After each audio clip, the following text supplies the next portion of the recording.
నమస్కారం ఘంటారావానికి స్వాగతం. ముందుగా ప్రధాన అంశాలు. ఎస్సీ వర్గీకరణ ముసాయిదా ఆర్డినెన్స్ కు మంత్రివర్గం ఆమోదం. అనుగుణంగానే డిఎస్సి నోటిఫికేషన్ జారీకి ప్రభుత్వం చర్యలు.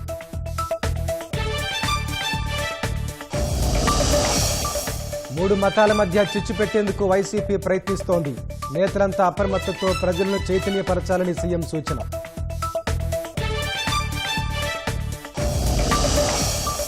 మే 2న అమరావతిలో ప్రధాని మోదీ పర్యటన. రాజధాని పునర్నిర్మాణ పనుల్లో భాగంగా రానున్నారన్న చంద్రబాబు.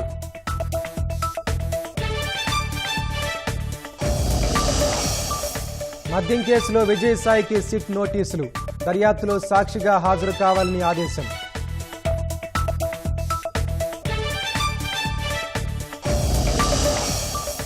వివేక హత్య కేసులో ఉదయ్ కుమార్ రెడ్డి బెయిల్ రద్దుపై విచారణ. అవినాష్ ఇతర నిందితుల పిటిషన్లకు జత చేయాలని సుప్రీం ఆదేశం.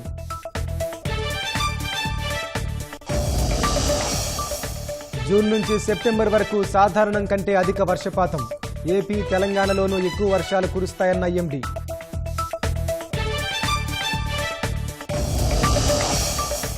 బోయింగ్ నుంచి డెలివరీలు స్వీకరించవద్దన్న చైనా.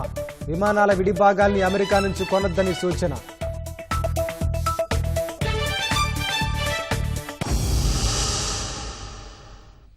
ఎస్సీ వర్గీకరణ ముసాయిదా ఆర్డినెన్స్ కు రాష్ట్ర మంత్రివర్గం ఆమోదం తెలిపింది. జనాభా దామాషా ప్రాతిపదికన మొత్తం 15% రిజర్వేషన్ను ఎస్సీ వర్గాలకు అమలు చేసేలా ప్రభుత్వం ఆర్డినెన్స్ తీసుకొచ్చింది. వర్గీకరణ ప్రాతిపదికనే డిఎస్సి నోటిఫికేషన్ కూడా జారీ చేసేందుకు కేబినెట్ ఆమోదముద్ర వేసింది. రాష్ట్రంలో 20 లక్షల ఉద్యోగాల కల్పనే లక్ష్యంగా ఐటీ కంపెనీలకు నామమాత్రపు ధరకే భూ కేటాయింపులు చేస్తూ రాష్ట్ర మంత్రివర్గం తీర్మానం చేసింది. రాష్ట్ర పెట్టుబడుల ప్రోత్సాహక బోర్డు తీసుకున్న నిర్ణయాలకు మంత్రివర్గం ఆమోదం తెలిపింది. సీఎం చంద్రబాబు అధ్యక్షతన సచివాలయంలో సమావేశమైన మంత్రివర్గం అనేక కీలక నిర్ణయాలు తీసుకుంది. ఎస్సీ వర్గీకరణ అంశంపై సుదీర్ఘంగా చర్చించిన మంత్రివర్గం ముసాయిదా ఆర్డినెన్స్ కు ఆమోదం తెలిపింది. రాజీవ్ రంజన్ మిశ్రా నేతృత్వంలోని ఏకసభ్య కమిషన్ ఇచ్చిన నివేదిక ఆధారంగా ఉపకులాలను వర్గీకరణ చేసిన ప్రభుత్వం దీనిపై మంత్రుల కమిటీ నివేదికను కేబినెట్లో చర్చించి ముసాయిదా ఆర్డినెన్స్ కు పచ్చజెండా ఊపింది. రాష్ట్రంలోని 59 ఎస్సీ ఉపకులాలను 3 సముదాయాలుగా విభజించి దానికనుగుణంగా రిజర్వేషన్లను కేటాయించారు. మొదటి గ్రూప్లోని 12 ఉపకులాలకు 1% చొప్పున, రెండో గ్రూప్లో మాదిగలు సహా 18 ఉపకులాలకు 6.5%, మూడో గ్రూపులో మాలలు సహా ఉపకులాలకు 7.5% చొప్పున రిజర్వేషన్ కల్పించారు. ఉపవర్గీకరణ కోసం 200 పాయింట్ల రోస్టర్ వ్యవస్థను అనుసరించనున్నారు. విద్యా ఉద్యోగాల్లో ఉపవర్గాలకు రిజర్వేషన్ల ఫలాలు సమానంగా అందేలా త్వరలోనే గెజిట్ విడుదల చేయనున్నట్టు కేబినెట్ సమావేశం అనంతరం మంత్రులు ప్రకటించారు. మరోవైపు ఎస్సీ వర్గీకరణ ప్రాతిపదికనే డిఎస్సి నోటిఫికేషన్ కూడా విడుదల చేయనున్నట్టు స్పష్టం చేశారు. వివిధ ఉపకులాల మధ్య ఏకీకృత మరియు సమానమైన పురోగతి కోసం ఉపవర్గీకరణ అమలు చేయడానికి ముసాయిదా ఆర్డినెన్స్ ప్రతిపాదనను రాష్ట్ర కేబినెట్ ఈరోజు ఆమోదించడం జరిగింది. 59 షెడ్యూల్ ఉపకులాలను వెనుకబాటుతనం మరియు సామాజిక సమైక్యతల ఆధారంగా 3 సముదాయాలుగా విభజించడం జరిగింది.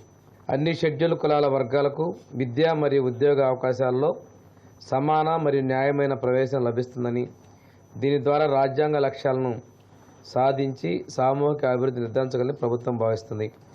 ఈ ఆర్డినెన్స్ రాష్ట్రంలోని 8 జిల్లాల్లో అమలు పరచడం జరుగుతుంది.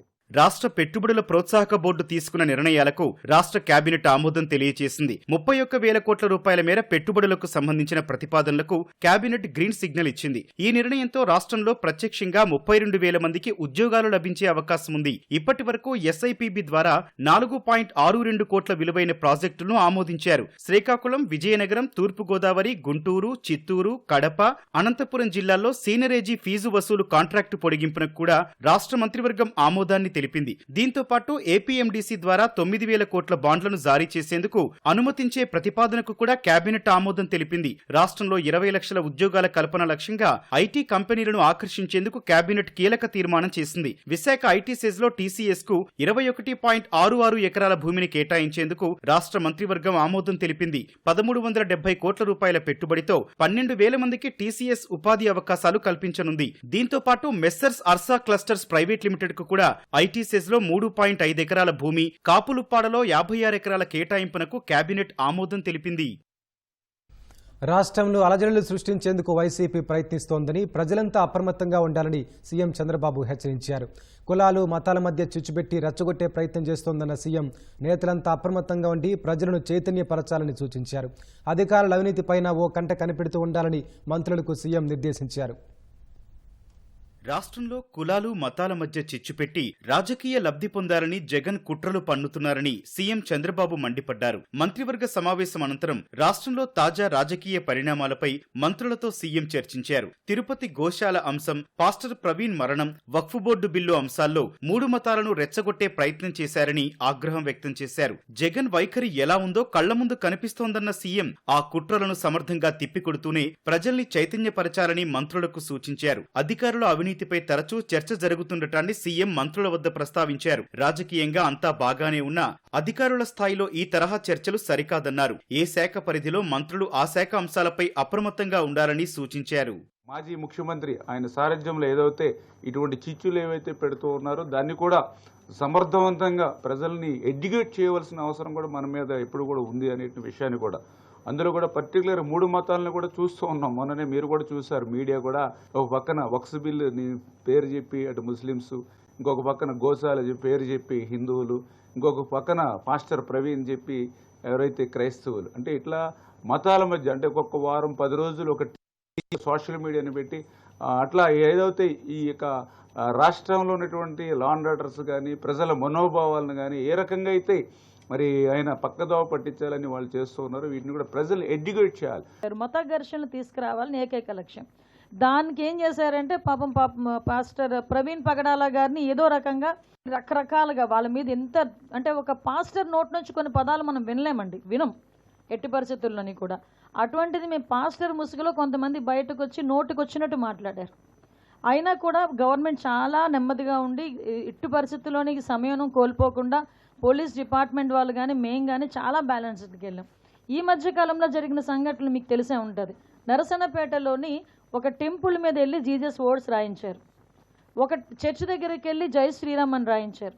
అంటే ఇలాంటి సంఘటనలు చూస్తుండేటప్పుడు ఏదో విధంగా మత కల్లోహాలు తీసుకురావాలి, ఇక్కడ లా అండ్ ఆర్డర్ ఇష్యూస్ని క్రియేట్ చేయాలి అన్న ఒక దృక్పథం అన్నది చాలా క్లియర్గా కనిపిస్తుంది. ఇది నేను చాలా సందర్భాల్లో చెప్తానండి. ఒక క్రిమినల్ పాలిటిక్స్లో ఉంటే ఎటువంటి సంఘటనలు జరుగుతాయో అవే సంఘటనలు ఇప్పుడు వాళ్ళు చేయడానికి రెడీ అవుతున్నారు. బట్ మేమందరం చాలా ఫర్మ్గా ఉన్నామండి. ఎట్టి పరిస్థితుల్లోనే అటువంటి వాళ్ళు ఊహించుకొని ఏదో చేద్దాం అనుకున్నా కూడా చేసే పరిస్థితి అయితే ఉండదు. మేమందరం కూడా చాలా అలర్ట్గా ఉన్నాం. మనం తీసుకునే రాజకీయ నిర్ణయాల్లో ఎలాంటి గందరగోళం ఉండకూడదని ముఖ్యమంత్రి చంద్రబాబు మంత్రులతో అన్నారు. ప్రజలకు ఏది మంచో అదే నిర్ణయం తీసుకుంటున్నామని వెల్లడించారు. కానీ వక్ఫ్ బిల్లుపై వైసీపీ లోక్సభలో ఒకలా, రాజ్యసభలో మరోలా, కోర్టులో ఇంకొకలా వ్యవహరించిందని సీఎం ధ్వజమెత్తారు. వైసీపీ రాజకీయ కుట్రలను ప్రజాక్షేత్రంలో ఎండగడుతూనే మనం తీసుకునే నిర్ణయాల్లో స్పష్టత ఉండాలన్నారు. అభివృద్ధిలో ఏపీని దేశంలోనే తొలి స్థానంలో నిలపడమే లక్ష్యమన్న చంద్రబాబు తాను సీఎంగా ప్రయాణం మొదలుపెట్టిన రోజులను గుర్తు చేసుకున్నారు. అప్పట్లో బెంగళూరు తొలి స్థానంలో ఉండగా హైదరాబాద్ను 2వ స్థానానికి తెచ్చామన్నారు. అప్పట్లో తీసుకున్న నిర్ణయాలు, అభివృద్ధి కార్యక్రమాల కారణంగానే నేడు హైదరాబాద్ అన్ని రంగాల్లో ముందుందన్నారు. వృద్ధి రేటులో ఇప్పుడు ఏపీ 2వ స్థానంలో ఉందని, దీన్ని తొలి స్థానానికి తీసుకెళ్తామని చంద్రబాబు స్పష్టం చేశారు. అమరావతిలో అసెంబ్లీ భవనం, హైకోర్టు నిర్మాణానికి L1 బిడ్డలకు లెటర్ ఆఫ్ అగ్రిమెంట్లు జారీ చేసేందుకు కేబినెట్ ఆమోదాన్ని తెలియజేసింది. హైకోర్టు భవనాన్ని 786 కోట్లు, శాసనసభ భవనాన్ని 617 కోట్ల వ్యయంతో నిర్మించేందుకు CRDA టెండర్లు పిలిచింది. ఈ ప్రతిపాదనలకు కేబినెట్ ఆమోదం తెలియజేసింది. 3 ఏళ్లలో శాశ్వత సచివాలయం, అసెంబ్లీ, హైకోర్టు, రహదారులు పూర్తి చేయాలని సీఎం స్పష్టం చేశారు. భవనాల్లో ఛాంబర్లు, ఇతరత్రా సౌకర్యాల కల్పనకు సభాపతి అయ్యన్న పాత్రుడితో పాటు మంత్రులు నారా లోకేష్, పయ్యావుల కేశవ్, నారాయణ, నాదెండ్ల మనోహర్, సత్యకుమార్ యాదవ్లతో ఓ కమిటీ ఏర్పాటు చేయాలని నిర్ణయించారు. రాజధాని 2.0 నిర్మాణ పనుల శంకుస్థాపన కార్యక్రమానికి ప్రధాని మోదీ మే 2వ తేదీన వచ్చే అవకాశం ఉన్నట్టు తెలుస్తోంది. కర్నూలు, అనంతపురం, సత్యసాయి, తిరుపతి జిల్లాలో సౌర విద్యుత్ ప్రాజెక్టుల ఏర్పాటుకు కేబినెట్ ఆమోదం తెలియజేసింది. గుంటూరు జిల్లాలో 100 పడకల ఈఎస్ఐ ఆసుపత్రి నిర్మాణానికి స్థలం కేటాయిస్తూ మంత్రివర్గం నిర్ణయం తీసుకుంది. నెల్లూరు జిల్లా కృష్ణపట్నంలో ఇండస్ట్రియల్ పార్కు ఏర్పాటుకు 87 ఎకరాలు, విజయనగరం జిల్లా కొత్తవలసలో గ్రేహౌండ్స్ శిక్షణా కేంద్రానికి 516 ఎకరాల భూ కేటాయింపులకు గ్రీన్ సిగ్నల్ ఇచ్చింది. మద్యం కుంభకోణం కేసులో వైసీపీ మాజీ ఎంపీ విజయసాయిరెడ్డికి సిట్ నోటీసులు జారీ చేసింది. ఈ నెల 18న విజయవాడ సిపి కార్యాలయం 2వ అంతస్తులోని సిట్ కార్యాలయానికి విచారణకు రావాలని ఆదేశించింది. ఈ కేసు దర్యాప్తులో సాక్షిగా హాజరు కావాలని నోటీసులో పేర్కొంది. వైసీపీ హయాంలో చోటు చేసుకున్న మద్యం కుంభకోణం పాత్రధారి సూత్రధారి రాజ్ కసిరెడ్డేనని గతంలో విజయసాయిరెడ్డి బహిరంగంగానే చెప్పారు. జగన్ జమానాలో అప్పటి ప్రభుత్వ పెద్దలకు లంచాలు మొట్టచెప్పిన వారికే మద్యం సరఫరా ఆర్డర్లు కట్టబెట్టడం, వారి నుంచి ముడుపులు వసూలు చేయడం లాంటి బాధ్యతలు రాజ్ కసిరెడ్డి చూశారని అభియోగాలున్నాయి. తాడేపల్లి ప్యాలెస్ అంతర్గత రహస్యాలు తెలిసిన విజయసాయిరెడ్డి మద్యం కుంభకోణంలో రాజ్ కసిరెడ్డి పాత్ర గురించి చెప్తానని ప్రకటించడంతో సిట్ అధికారులు ఆయన వాంగ్మూలం సేకరించనున్నారు. సిట్ నోటీసుల నేపథ్యంలో గతంలో విజయసాయిరెడ్డి చేసిన వ్యాఖ్యలు మరోసారి చర్చనీయాంశమయ్యాయి. లిక్కర్ స్కామ్లో పాత్రధారి సూత్రధారి కర్త కర్మ క్రియ అన్నీ కూడా కసిరెడ్డి రాజశేఖర్ రెడ్డేను అన్నటువంటి విషయాన్ని చాలా స్పష్టంగా చెప్పా. మరిన్ని వివరాలు భవిష్యత్తులో నేను చెప్పాల్సి వస్తే చెప్తా. వివేక హత్య కేసు నిందితుడు గజ్జల ఉదయ్ కుమార్ రెడ్డికి సుప్రీంకోర్టు నోటీసులు జారీ చేసింది. ఉదయ్ కుమార్ రెడ్డి బెయిల్ రద్దు చేయాలని వివేక కుమార్తె సునీత వేసిన పిటిషన్పై సుప్రీంకోర్టు విచారణ జరిపింది. వివేక హత్య కేసులో ఉదయ్ కుమార్ రెడ్డి పాత్రపై సిజేఐ జస్టిస్ సంజీవ్ ఖన్నా ఆరా తీశారు. వివేక హత్య జరిగిన తర్వాత గాయాలు కనపడకుండా కట్టుగట్టి తప్పుడు ప్రచారం చేసిన వారిలో ఉదయ్ కూడా ఉన్నారని సునీత తరపు న్యాయవాదులు ధర్మాసనానికి తెలిపారు. తోటి నిందితులతో కలిసి వివేక హత్యను గుండెపోటుగా చిత్రీకరించారని ధర్మాసనం దృష్టికి తీసుకెళ్లారు. వాదనలు విన్న సుప్రీంకోర్టు ఈ పిటిషన్లను అవినాష్ రెడ్డి ఇతర నిందితుల బెయిల్ రద్దు పిటిషన్లకు జత చేస్తామని వెల్లడించింది. గత పిటిషన్లతో ఈ వ్యాజ్యాన్ని జత చేయాలని ఆదేశించిన ప్రధాన న్యాయమూర్తి ధర్మాసనం విచారణను వాయిదా వేసింది. రఘురామకృష్ణరాజు కస్టోడియల్ టార్చర్ కేసులో సుప్రీంకోర్టులో ప్రభావతి పిటిషన్పై విచారణ వాయిదా పడింది.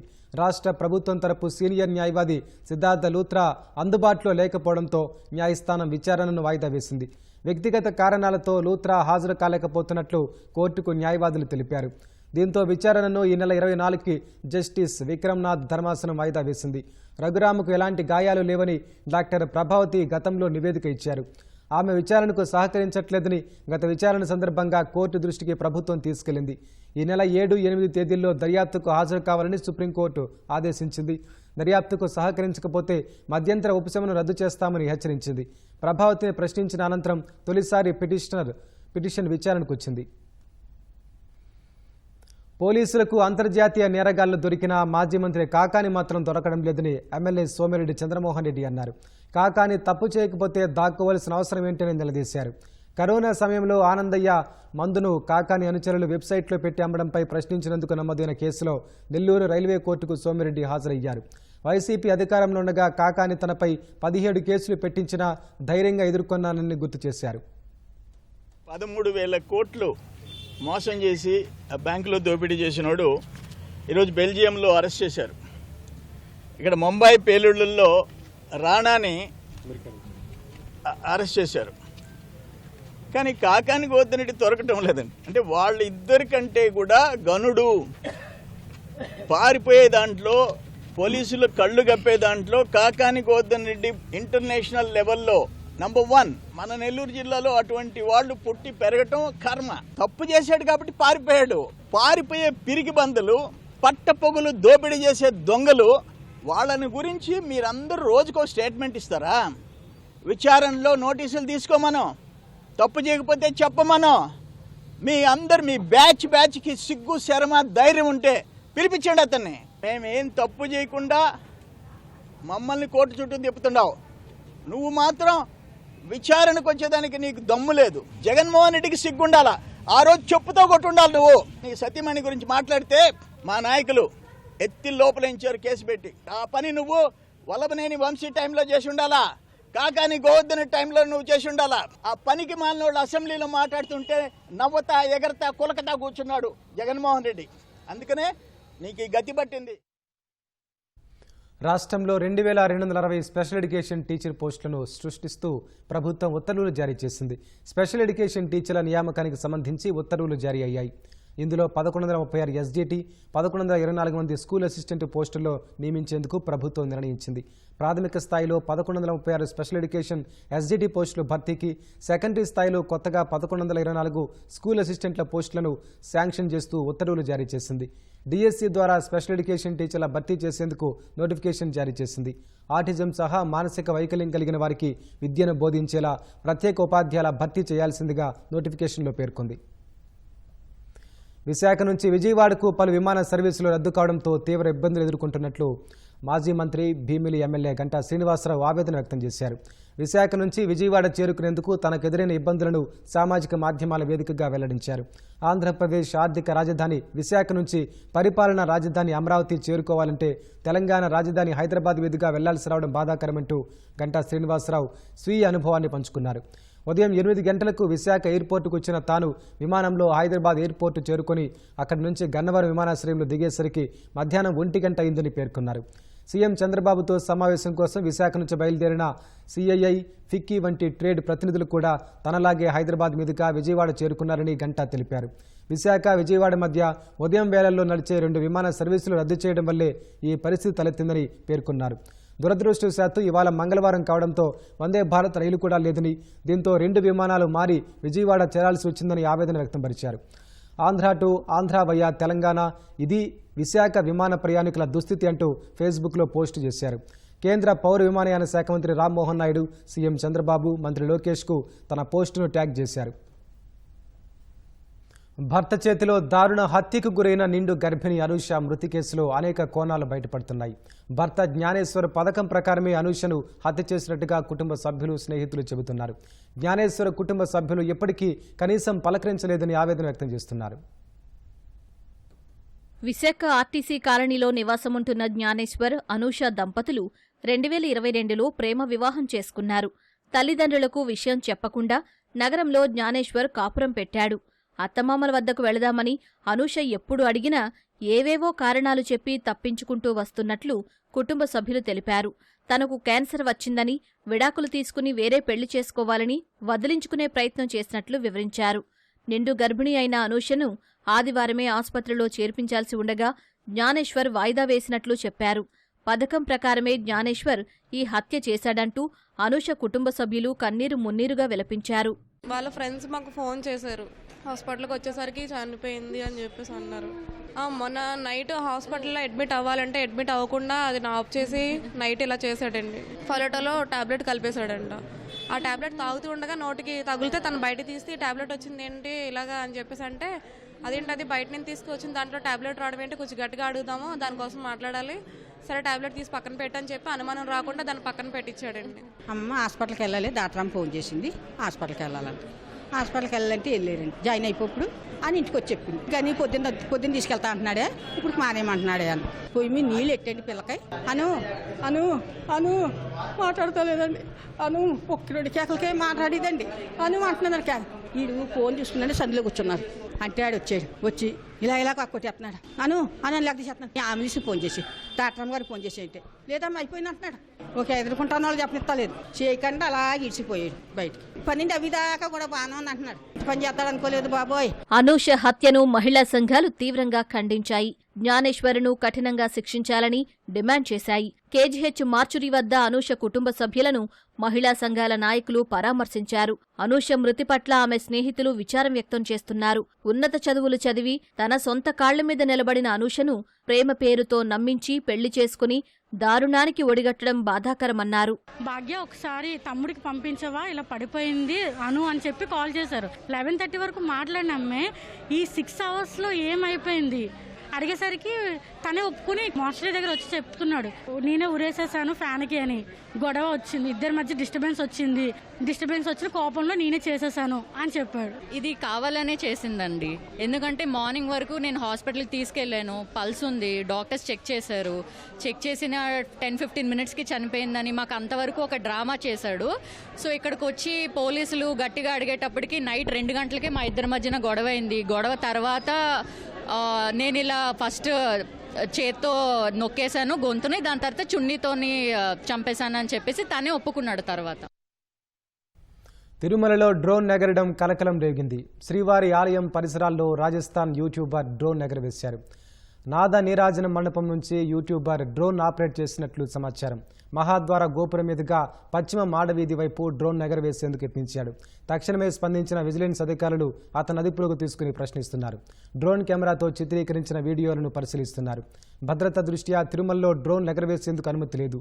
కొండపైకొచ్చే వాహనాలను అలిపిరి చెక్పోస్ట్ వద్ద క్షుణ్ణంగా పరిశీలించాకే తిరుమలకు వెళ్లేందుకు అనుమతిస్తారు. కానీ అధికారుల కళ్లుగప్పి డ్రోన్ కెమెరాను తీసుకురావడమే కాదు, వీడియోలు తీయడం కలకలం రేపింది.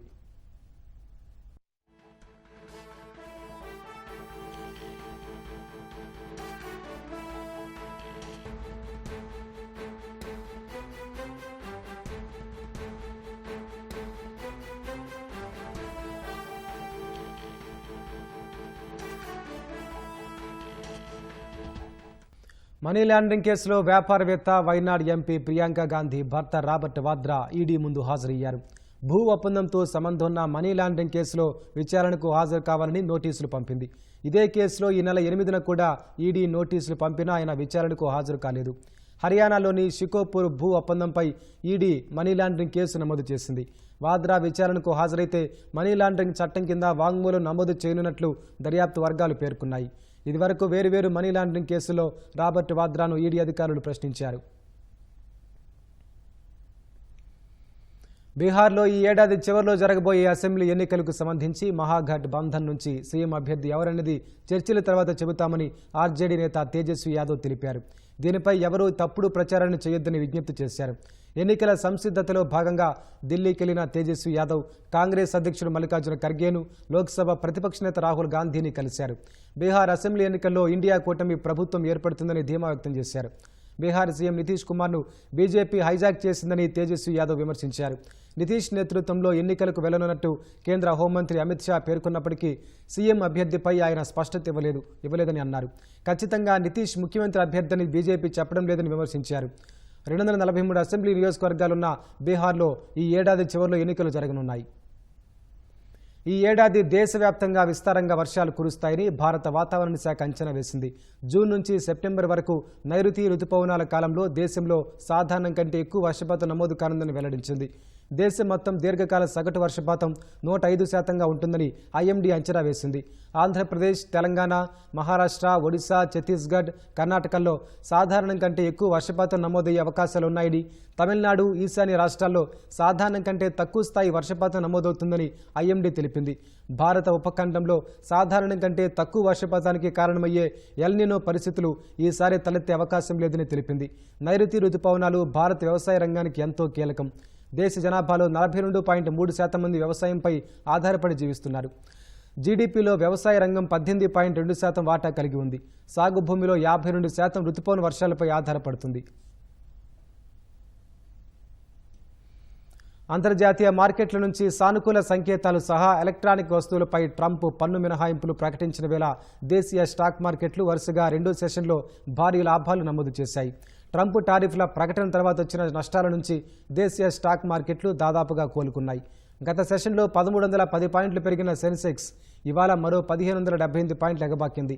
క్రితం ముగింపు కంటే 1695 పాయింట్లు ఎగువన 76,852 పాయింట్ల వద్ద బీఎస్సీ సూచి ఉత్సాహంగా ప్రారంభమైంది. ఈ క్రమంలో 76,908 పాయింట్ల గరిష్ట స్థాయికి చేరింది. ఈ దశలో మదుపరులు లాభాలు స్వీకరణకు మొగ్గుచూపుగా 76,435 పాయింట్ల కనిష్ట స్థాయికి పడిపోయింది. చివరకు 76,735 పాయింట్ల వద్ద స్థిరపడింది. జాతీయ స్టాక్ ఎక్స్చేంజ్ సూచి నిఫ్టీ 500 పాయింట్లు పెరిగి 23,328 పాయింట్ల వద్ద ముగిసింది.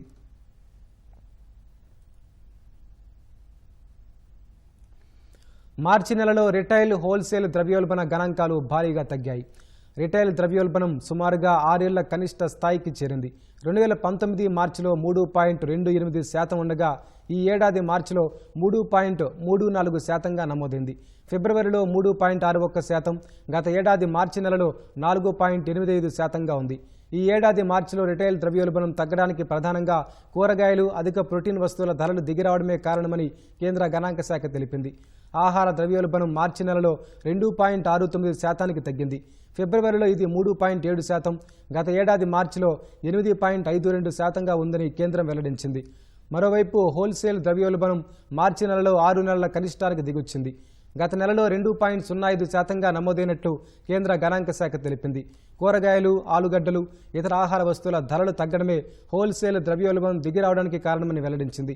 హోల్సేల్ ద్రవ్యోల్బణం ఫిబ్రవరి నెలలో 2.38% నమోదైంది.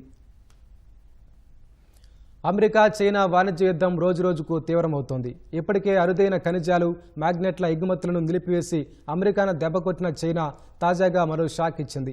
అమెరికా వైమానిక రంగ దిగ్గజమైన బోయింగ్ నుంచి ఎలాంటి డెలివరీలు స్వీకరించవద్దని స్వదేశీ విమానయాన సంస్థలను ఆదేశించింది. వైమానిక రంగంలో వినియోగించే విడి భాగాల్ని అమెరికా నుంచి కొనొద్దని సూచించింది. అమెరికాతో వాణిజ్య యుద్ధంలో భాగంగా చైనా మరింత దూకుడుగా వ్యవహరిస్తోంది. అమెరికా విధించిన 145% సుంకాలకు ప్రతీకారంగా అక్కడి నుంచి దిగుమతి వస్తువులపై 125% సుంకాలను విధిస్తూ ఇటీవల ప్రకటన చేసిన చైనా తమ దేశంలో లభ్యమయ్యే అరుదైన ఖనిజాలు, కీలకమైన లోహాలు, అయస్కాంతాలను అమెరికాకు ఎగుమతి చేయడాన్ని ఆపేస్తున్నట్లు పేర్కొంది. ఈ ప్రకటనపై అమెరికా స్పందించింది. ఖనిజాల ఎగుమతి విషయంలో చైనా తీసుకున్న నిర్ణయం ఆందోళనకరంగా ఉందని ట్రంప్ ముఖ్య ఆర్థిక సలహాదారుల్లో ఒకరైన కెవిన్ హసెట్ పేర్కొన్నారు. టెక్నాలజీ, ఎలక్ట్రానిక్ పరికరాల తయారీ రంగంలో ఈ ఖనిజాల అవసరం ఎక్కువగా ఉందన్నారు. డ్రాగన్ నిర్ణయం వల్ల పశ్చిమ దేశాల్లో ఆయుధాలు, ఎలక్ట్రానిక్స్, ఆటోమొబైల్స్, ఏరోస్పేస్, సెమీకండక్టర్ల తయారీ కంపెనీలకు సమస్యలు ఎదురయ్యే అవకాశం ఉందన్నారు. ఈ అంశాన్ని నిశితంగా పరిశీలిస్తున్నామని, వీటిపై చైనాతో చర్చలు జరిపే అవకాశం ఉందని తెలిపారు. ఈ నేపథ్యంలోనే అమెరికాకు మరో షాక్ ఇచ్చిన చైనా అగ్రరాజ్యం నుంచి విమానాల విడిభాగాలను దిగుమతి చేసుకోవద్దని, ప్రత్యేకించి బోయింగ్ నుంచి ఎలాంటి డెలివరీలు స్వీకరించవద్దని పలు సంస్థలకు సూచించినట్లు బ్లూంబర్గ్ కథనం ప్రచురించింది. చైనా నిర్ణయంతో బోయింగ్ విమానాల నిర్వహణ కూడా చైనా సంస్థలకు భారంగా మారనుంది. అయితే ఇప్పటికే బోయింగ్ నుంచి విమానాలను లీజుకు తీసుకుని నిర్వహిస్తున్న సంస్థలను ఆదుకునే దిశగా చైనా ప్రభుత్వం చర్యలు చేపట్టనుంది. అటు చైనా అమెరికా వాణిజ్య యుద్ధం దెబ్బకు బోయింగ్ పరిస్థితి అగమ్యగోచరంగా మారింది. ఇప్పటికే ఆ సంస్థ కొన్నేళ్లుగా తీవ్ర నష్టాల్లో కొనసాగుతోంది. ఆ సంస్థకు చైనా అతిపెద్ద మార్కెట్గా నిలిచింది. రానున్న 20 ఏళ్లలో ప్రపంచ విమానాల మార్కెట్లో 20% వాటా చైనాదేననే అంచనాలు ఉన్నాయి. ఒక్క 2018లోనే 25% బోయింగ్ విమానాలను చైనా సంస్థలు కొనుగోలు చేశాయి. వాణిజ్య ఉద్రిక్తతల కారణంగా కొన్నేళ్లుగా చైనా నుంచి కొత్త ఆర్డర్లు బోయింగ్కు లభించలేదు.